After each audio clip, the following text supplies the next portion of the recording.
بسم اللہ الرحمن الرحیم۔ نمبر 1، اسلامی تاریخ، عربوں کی اخلاقی حالت۔ رسول اللہ صلی اللہ علیہ وسلم سے پہلے عربوں کی اخلاقی حالت بہت زیادہ بگڑ چکی تھی۔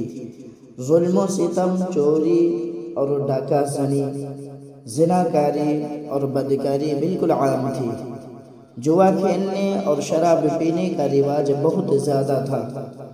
بے حیائی اور بے شرمی اس حد تک بڑھ گئی تھی کہ کھلے عام برائیاں کر کے اس پر فخر کیا جاتا تھا۔ معمولی باتوں پر لڑائیاں ہو جاتی اور پھر برسوں تک جاری رہتی تھی۔ سود کی نحوست میں پورا معاشرہ جکڑا ہوا تھا۔ عورتوں کے ساتھ انتہائی بے رحمانہ سلوک کیا جاتا تھا۔ انہیں میراث میں حصہ نہیں دیا جاتا تھا اور لڑکیوں کی پیدائش کو اپنے لیے ذلت و رسوائی کا سبب سمجھ کر بعض قبیلے والے اپنے ہی ہاتھوں زندہ دفن کر دیا کرتے تھے۔ کمزوروں، یتیموں اور بے کسوں کے ساتھ بڑی ناانصافی برتی جاتی تھی اور ان کے حقوق کو پامال کیا جاتا تھا۔ اس طرح کی اور بھی بہت سی دوسری برائیاں ان میں رواج پا چکی تھی۔ نمبر 2، حضور صلی اللہ علیہ وسلم کا معجزہ، کھجور کے گچھے کا چلنا۔ ایک دیہاتی رسول اللہ صلی اللہ علیہ وسلم کی خدمت میں آیا اور کہا کہ مجھے یہ کیسے یقین آئے کہ آپ نبی ہیں؟ آپ صلی اللہ علیہ وسلم نے فرمایا، اگر میں اس کھجور کے خوشہ گچھے کو بلا لاؤں تو تم میرے نبی ہونے کو مان لو گے؟ اس نے کہا ہاں۔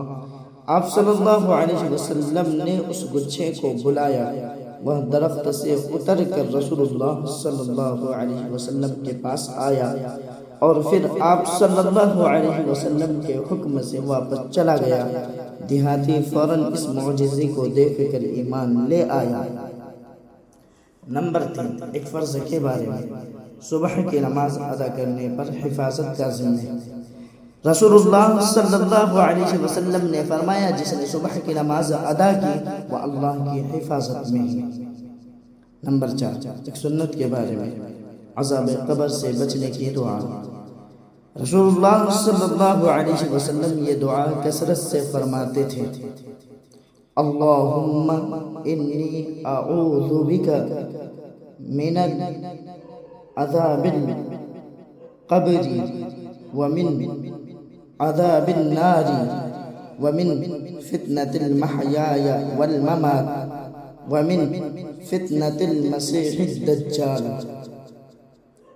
ترجمہ، اے اللہ میں عذاب قبر، عذاب دوزخ، زندگی اور موت کے فتنے اور دجال کے فتنے سے تیری پناہ چاہتا ہوں۔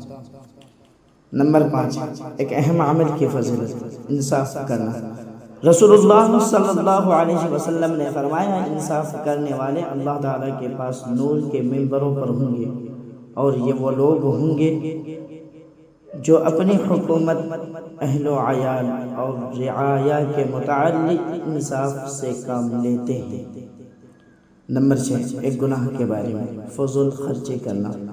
قرآن میں اللہ تعالیٰ فرماتا ہے، اسراف، فضول خرچی مت کرو، کیونکہ اللہ تعالیٰ فضول خرچی کرنے والوں کو پسند نہیں کرتا۔ نمبر 7، دنیا کے بارے میں، کھانے پینے کی چیزوں میں غور کرنے کی دعوت۔ قرآن میں اللہ تعالیٰ فرماتا ہے، انسان کو اپنے کھانے